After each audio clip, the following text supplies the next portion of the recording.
अरे बच्चों, आज हम जो है हमने पिछली बार ये हीट के बारे में पढ़ा और आज हम थोड़ा सा इसको आगे बढ़ाते हैं।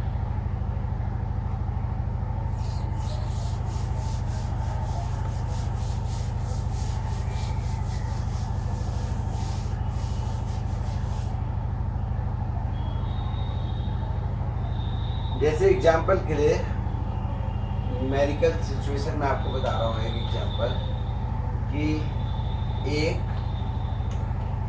बल्ब में 60 वाट 200 वोल्ट लिखा है। बल्बों में उपकरणों में लिखा होता है कि वो कितने वाट का होगा। यदि यह 100 वोल्ट पर जलाया जाए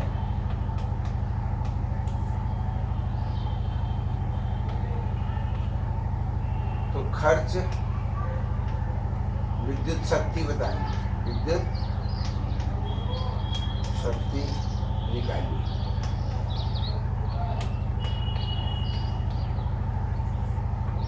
अब देखिए, एक बल्ब में 60 वाट एंड 220 वोल्ट लिखा है। 200 वोल्ट।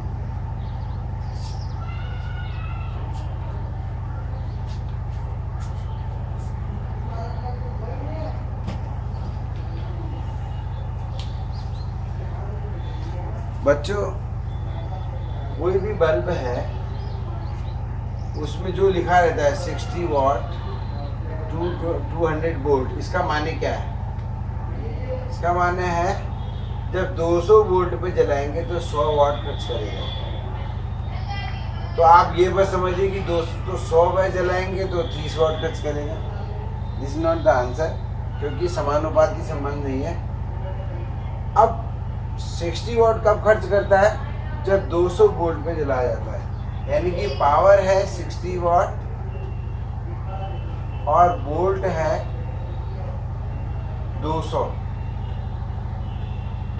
अगर हमें पी और वी पता है, पावर वाले हमने फॉर्मूले के, तो हमारे पास एक रिलेशन है P बराबर V²/R। हम जानते हैं बल्ब कितनी पावर का है, वो तो डिपेंड करेगा हमने इसको कितनी पावर, कितनी वोल्ट हमने इसको दी है। ये 200 वोल्ट पे 60 वाट का बल्ब है, लेकिन अगर हम 100 वोल्ट देंगे तो पता नहीं कितना खर्च करेंगे, हमें नहीं पता। लेकिन किसी भी बल्ब का बच्चों क्या चीज़, कौन सी चीज़ ऐसी है जो फिक्स रहती है? पावर तो इसकी 200 वोल्ट पे 60 है। अगर मैं 100 करूँगा तो पावर कुछ और हो जाएगी। इसका मतलब पावर इसकी फिक्स नहीं रहती। वोल्टेज इसका, बल्ब में आप जितना वोल्टेज चाहे लगा सकते हैं, आप 1000 वोल्ट भी लगा सकते हैं।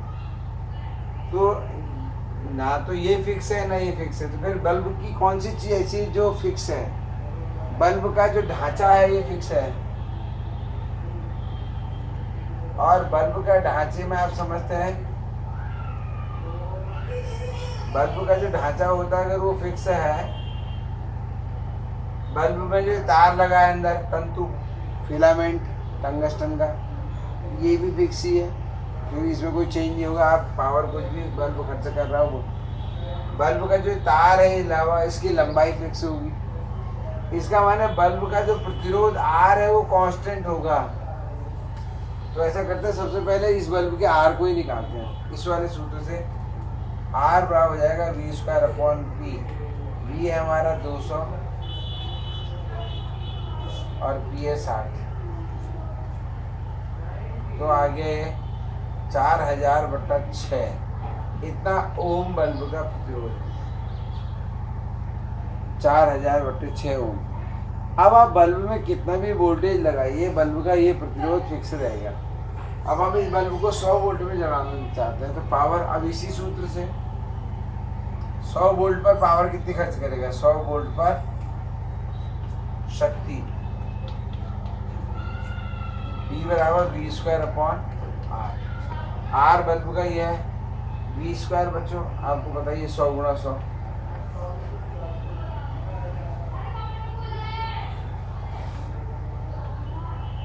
बटे 6 ऊपर चले जाएगा।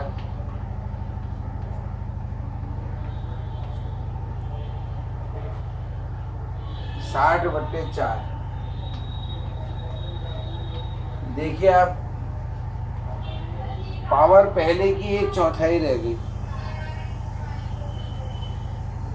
इसका माने अब 15 वाट पावर हो गई। और अगर हम ये अनुमान लगा रहे थे कि 200 वोल्ट पे 60 पावर है तो 100 वोल्ट पर 30 होगी, तो देखिए उसका उल्टा हमें रिजल्ट मिला।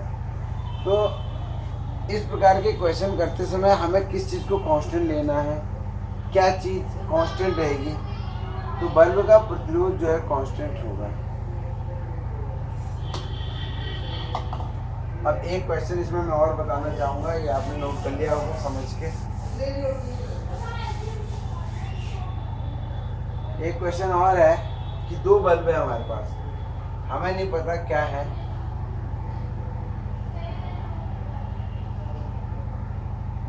एक है 60 वाट या 100 वाट 200 वोल्ट,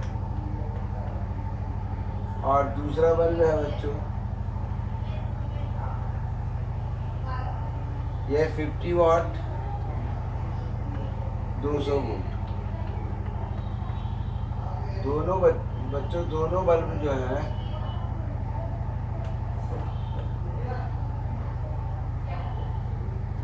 इस प्रकार से हैं।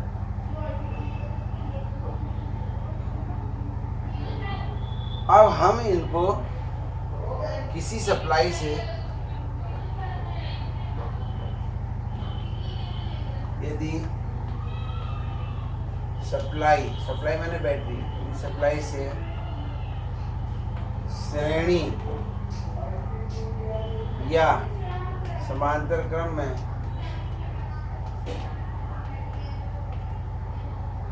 उपरोक्त दोनों बल्ब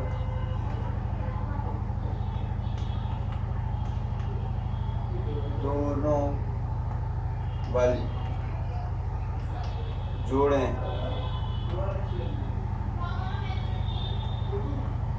तो कौन सा बल्ब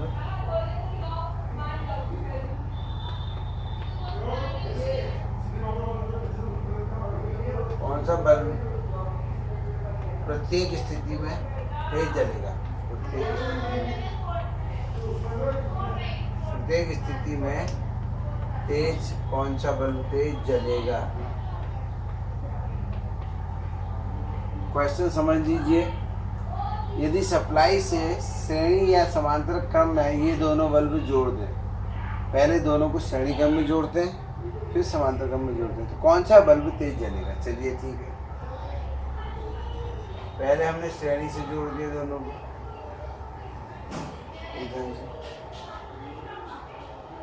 अच्छा, इन दोनों बल्बों को देख के आप बताइए, ये 100 वाट का है, ये 50 वाट का है। किस बल्ब का प्रतिरोध, क्योंकि मैंने तुमसे अभी कहा था कि बल्ब की एक चीज फिक्स होती है, प्रतिरोध। क्योंकि बल्ब कितने वोल्ट का है, ये तो बल्ब को कितनी वोल्ट मिली इससे पता लगेगा। अगर वोल्ट हम चेंज कर देंगे तो उसका वॉट भी चेंज हो जाएगा, लेकिन इसका प्रतिरोध चेंज नहीं होगा। तो इस वाले बल्ब का जो प्रतिरोध है R100 वाले का, ये V²/P 200 का स्क्वायर बटे 100, और यहाँ पर R50 वाला जो है ये भी 200 का स्क्वायर बटे 50। किसका ज़्यादा होगा, तो आपका R50 जो है बच्चों R100 से ज़्यादा है,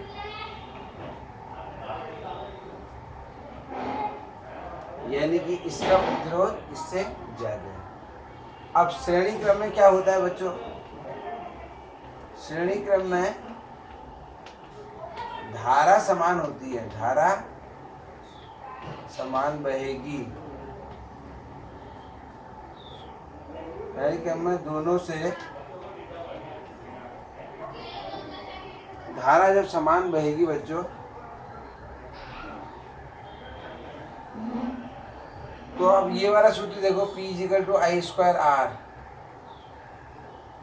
ये भी एक सूत्र है हमारे पास। P के 3 सूत्र थे, एक तो V²/R था, एक P=VI है। अब इस सूत्र को हम ले रहे हैं, अब हम ये वाला सूत्र नहीं ले रहे हैं। उसका कारण ये है कि इन दोनों बल्बों में विभवांतर समान नहीं है। अगर विभवांतर समान होता फिर हम ये लेते, क्योंकि दोनों बल्बों में श्रेणी क्रम में धारा समान होती तो ये वाला सूत्र लेते, तो ये कांस्टेंट हो गई आई। अब जिसका R ज़्यादा है उसकी पावर ज़्यादा, यानी कि वो ज़्यादा पावर खर्च करेगा, क्योंकि R50 जो है R100 से ज़्यादा है, इसलिए P50 P100 से ज़्यादा होगा। अतः 50 वाट वाला बल्ब ज़्यादा पावर आ रही है उसकी, तो वो ज़्यादा तेज जलेगा। इसलिए श्रेणी क्रम में 50 वाट का बल्ब ज़्यादा तेज जलेगा।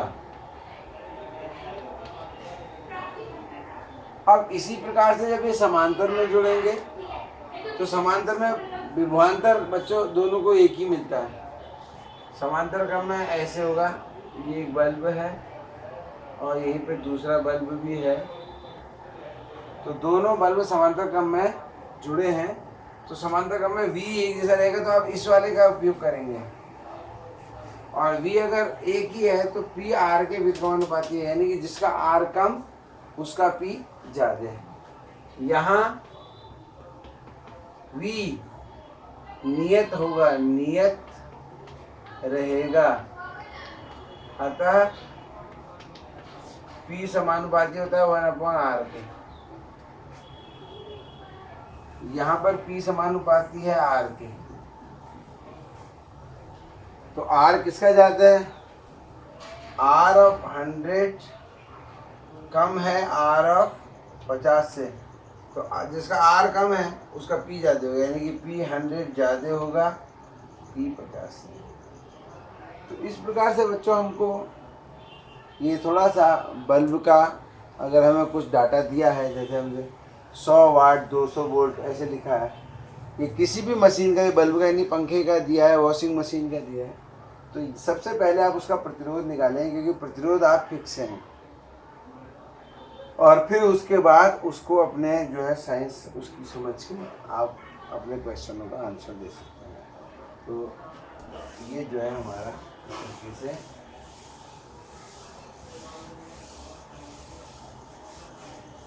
जो बच्चे नोट्स नहीं बना रहे हैं वो इस बात का ध्यान रखें कि ये नोट्स दोबारा नहीं पढ़ाए जाएंगे स्कूल खुलने पर। अगर आप पढ़ रहे हैं तो ठीक है, नहीं पढ़ रहे तो हम ये मान के चल रहे हैं कि आप पास नहीं होना चाहते हैं। प्री बोर्ड वगैरह में हो सकता है आपको रोका जाता है कि भैया अगर तुम प्री बोर्ड में अच्छा नहीं कर पाओगे, और उसी हिसाब से प्रैक्टिकल के मार्क्स भी मिलेंगे, क्योंकि प्रैक्टिकल के मार्क्स तो इस बार जो है वो काफ़ी मायने रखते हैं बच्चों का बोर्ड का एग्जाम।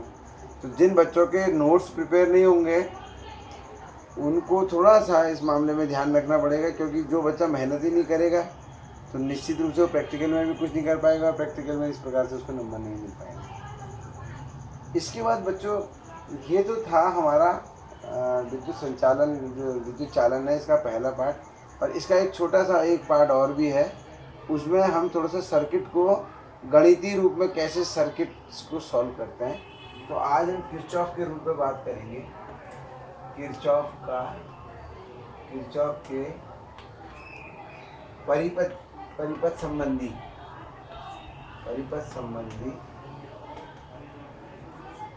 नियम। ये बहुत इम्पोर्टेंट है, इस साल पूछे भी गए थे और अक्सर इनको भी पूछ लिया जाता है। हालांकि वो बहुत ही सिंपल सा क्वेश्चन माना जाता है, लेकिन फिर भी बच्चे नहीं लिख पाते। किरचॉफ ने परिपथ में धारा, विभवांतर, प्रतिरोध ये निकालने के लिए एक मैथमेटिकल रूल दिया, और ये बहुत ही सिंपल रूल है। इसकी मदद से आप फिजिक्स के क्वेश्चन को गणित के ढंग से आप कर सकते हैं। तो सबसे पहला रूल है संधि का नियम। अब यहाँ पे संधि का माने क्या होता है? हमारे यहाँ परिपथ में संधि कहते हैं जिस जगह पर बहुत सारे तार मिलते हैं, ये एक ए है, ए पर तारों की संधियां हैं। इनमें मान लिया किसी पर धारा आ रही है कहीं से और कहीं को जा रही है। मान लिया I1, I2, I3, I4 और I5। ये एक संधि पर सभी धाराएं मिल रही हैं, कुछ आने वाली कुछ जाने वाली। तो इस ये नियम ये कहता है कि संधि पर सभी धाराओं का आने वाली और जाने वाली सभी का जो जोड़ है वो शून्य होता है। ठीक है, यही संधि का नियम है। इस नियम के अनुसार तो आप नोट्स बना लीजिए। इस नियम के अनुसार परिपथ में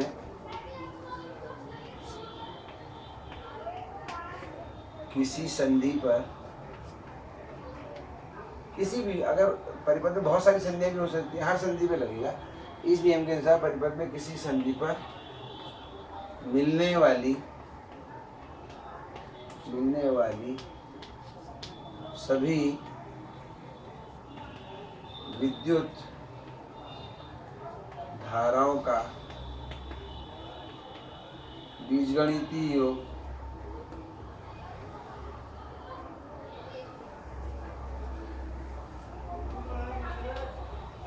शून्य होता है।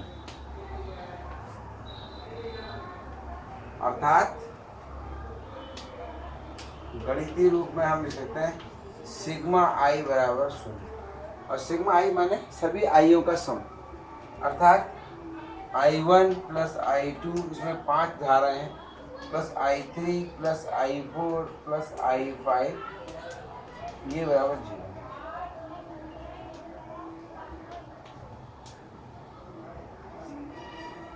लेकिन इसमें एक नियम ये भी है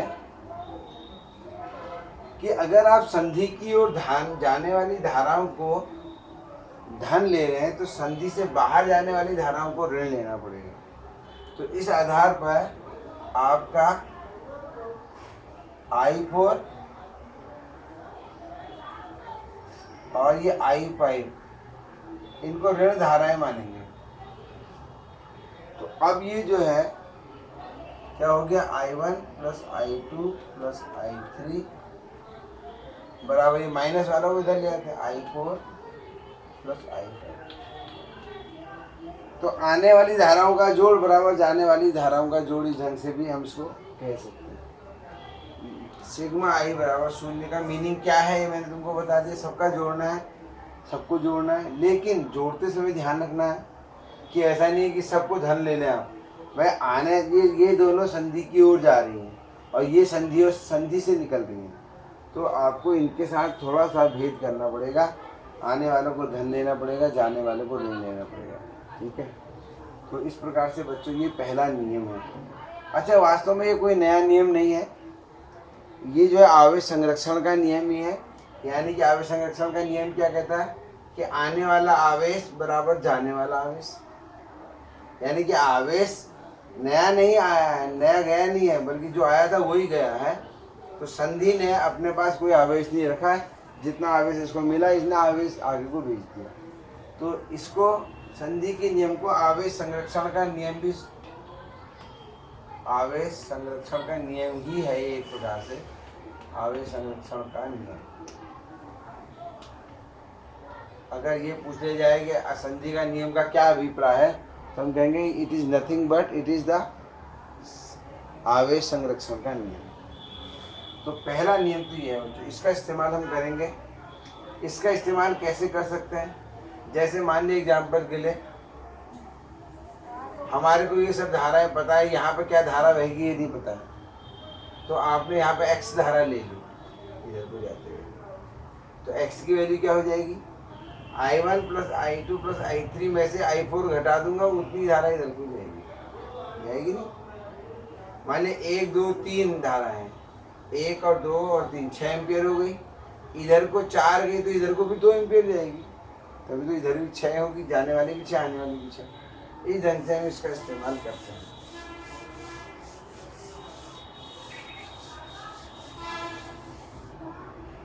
अब दूसरा इसका इम्पोर्टेंट नियम है, उसे कहते हैं बंद पास का नियम। बंद पास का नियम, बंद पास का नियम। इसका क्या मतलब है आप समझ लीजिए। जैसे कोई सर्किट है, मैंने ये सर्किट ले लिया, इसमें एक प्रतिरोध दिखा दिया, इसमें भी एक प्रतिरोध दिखा दिया और इसमें भी एक प्रतिरोध दिखा दिया। ये E1 है, ये E2 है, ये E3 है, ये R1 है, ये R2 है, ये R2। इसके नाम रख दिए A, B, C, D, E, F। अब देखिए इसमें बंद पास, ये बंद पास माने लूप। एक लूप तो ये बंद है, ये वाला, और एक ये बंद है, और एक मैं बाहर वाला भी ले सकता हूँ बंद। तो इसको हम बंद पास कहेंगे। यानी कि हमारे पास बंद पास एक तो है A B C D, A B C F A, दूसरा है F C D E F, और तीसरा है A B D E F A। तो अब ये नियम कहता है किसी बंद पास में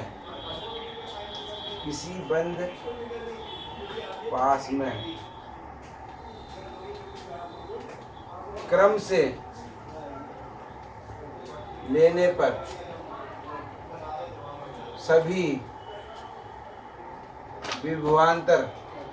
विभवांतरों का बीजगणितीय योग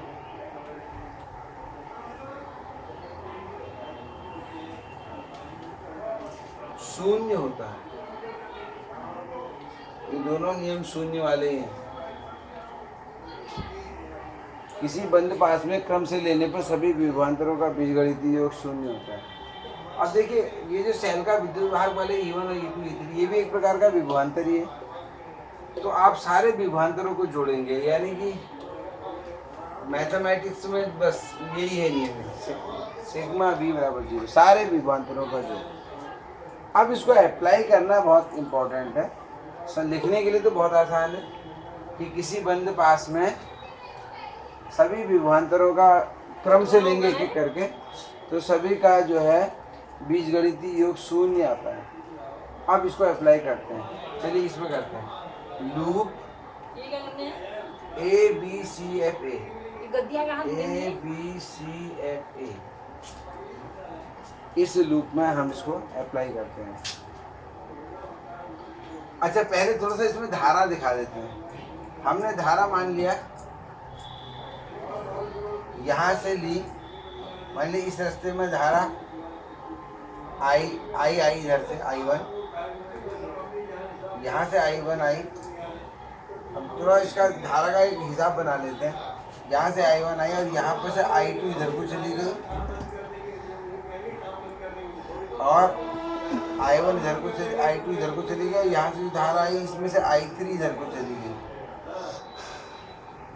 एक रास्ते में एक ही धारा बहेगी। देखिए अब यहाँ से लेकर यहाँ से लेकर यहाँ तक I2 ही बहेगी। धारा बदलेगी केवल जंक्शन में, और यहाँ से लेकर यहाँ तक I3 बहेगी। यहाँ से I3 ऐसे आई I3, और यहाँ से I2 आई, और दोनों मिलके I2 और I3, ये I2 है, I2 यहाँ से दोनों मिलके यहाँ को जुड़ के फिर से I1 बन गई। सीधी सी बात है, I1 आई, यहाँ से I1 दो भागों में बटी, I2 और I3। तो इस जगह पे देखिए आने वाली धारा है I1, और इधर को जाने वाली I2 और इधर को जाने वाली I3। तो अगर मैं यहाँ पर संधि का रूल लगाऊं तो आने वाली धारा बराबर जाने वाली धारा, यानी कि I1 बराबर I2 प्लस I3। एक रूल तो ये लग जाएगा।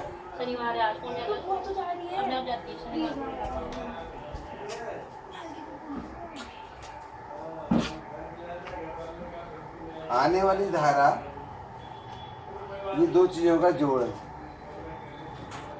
तो अभी जो है अब मैं इस बंद पास में लेता हूँ। अच्छा देखिए, जब I1 इस प्रतिरोध से होके बहेगा। तो जब भी धारा किसी प्रतिरोध से होती है तो ओम के नियम के अनुसार इसकी सिरों पे विभवांतर हो जाएगा। क्या हो जाएगा? I1R1, यानी कि इसकी सिरों पे विभवांतर है I1R1। और यहाँ से धारा इसमें I2 बह रही है तो इसकी सिरों पे विभवांतर है I2R2।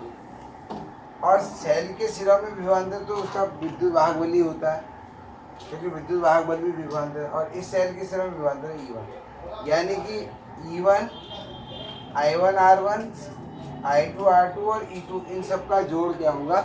0। समझ आ गए? फिर से देखिए, हम चल रहे हैं A B C, A से B, B से C, C से F, F से A से B जब हम चल रहे तो सबसे पहले इसके सिरों पे विभवांतर आए, विभवांतरों को जोड़ना है ना। तो विभवांतर अगर किसी प्रतिरोध से कोई धारा बह रही है, I1 है धारा इस प्रतिरोध से बहने वाली और प्रतिरोध है R1, तो V बराबर IR, I1R1 इसकी सिरों पे विभवांतर हो जाएगा।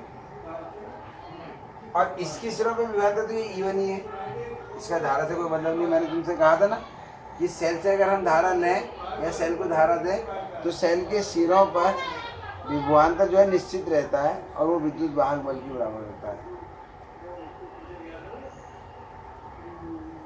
यहाँ पर हमने सेल का आंतरिक प्रतिरोध 0 माना है, आदर्श सेल। तो I1R1 E1 E2 और यहाँ पर I2R2, इन सब का जोड़ 0 होगा, यानी कि I1R1 E1 I2R2 E2, पहले E2 आएगा, क्रम से ही लेना है इसमें। शुरुआत में आपको ऐसे ही समझना है, बाद में फिर आप जब समझ जाएंगे तो फिर आप अपने ढंग से इसको कर सकते हैं। I1R1 E1 E2 हम इस लूप में अप्लाई कर रहे हैं, लेकिन मात्र इतने से काम नहीं चलेगा। इसमें क्या करना पड़ेगा? जब हम विभवांतरों को जोड़ते हैं तो विभवांतर श्रेणी क्रम में अगर जुड़े हैं तो विभवांतरों को जोड़ने का रूल क्या है? इसमें धारा इधर से इधर को बह रही है और हम जा रहे हैं इधर से इधर को। ए से बी गए हम, ए से बी, बी से सी, ए से बी, बी से सी से डी, डी से ई, ऐसे हम गए। जब हम ए से बी जाएंगे, धारा इधर को आ रही है, इस धारा को देखिए, धारा की दिशा भी है, हम भले इधर से जा रहे हैं, उससे मतलब नहीं है।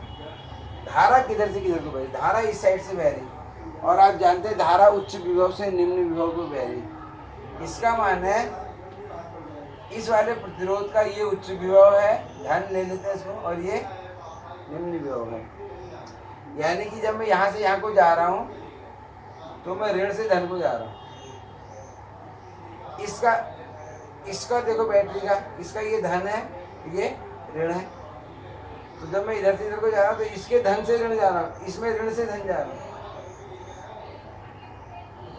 तो ये दोनों थोड़ा सा अलग अलग हो जाएंगे। धन से ऋण अगर जाऊँगा तो अगर मैं उसको ऋण ले रहा हूँ तो फिर धन है ना, ऋण से धन अगर जाके इसको ऋण ले रहा हूँ तो धन से ऋण को फिर मुझे धन लेना पड़ेगा। समझ में आ गया? समझ लीजिए, इसमें आपका चलना एक अलग चीज़ है और धारा का बहना अलग चीज़। धन ऋण तो धारा से पता लगेंगे। जैसे इसमें धारा इधर को बह रही है तो निश्चित रूप से ये उच्च विभव में होगा, ये निम्न में। इसमें धारा इधर से इधर बह रही है तो ये उच्च होगा, ये निम्न होगा। और इसमें धारा इधर से इधर बह रही है तो ये उच्च होगा, ये निम्न होगा। पहले तो आप ऐसे मार्क कर लीजिए। अब आप चलिए ए बी सी डी, ए से बी गए तो आप ऋण से धन गए, ऋण से धन को आप ऋण ले लीजिए तो I1R1 आपका ऋण में हो जाएगा। और ये जो है धन से ऋण है, धन से ऋण, तो धन से ऋण इसको आप धन ले लेंगे, ठीक हो गया। अब आप इधर से आइए, यहाँ देखिए, जब आप इधर से आए तो आप इधर फिर ऋण से धन है, क्योंकि ये छोटा है तो ये भी माइनस में आएगा। और इधर जो है, इधर भी आप ऋण से धन ही है तो ये भी माइनस में ही आएगा।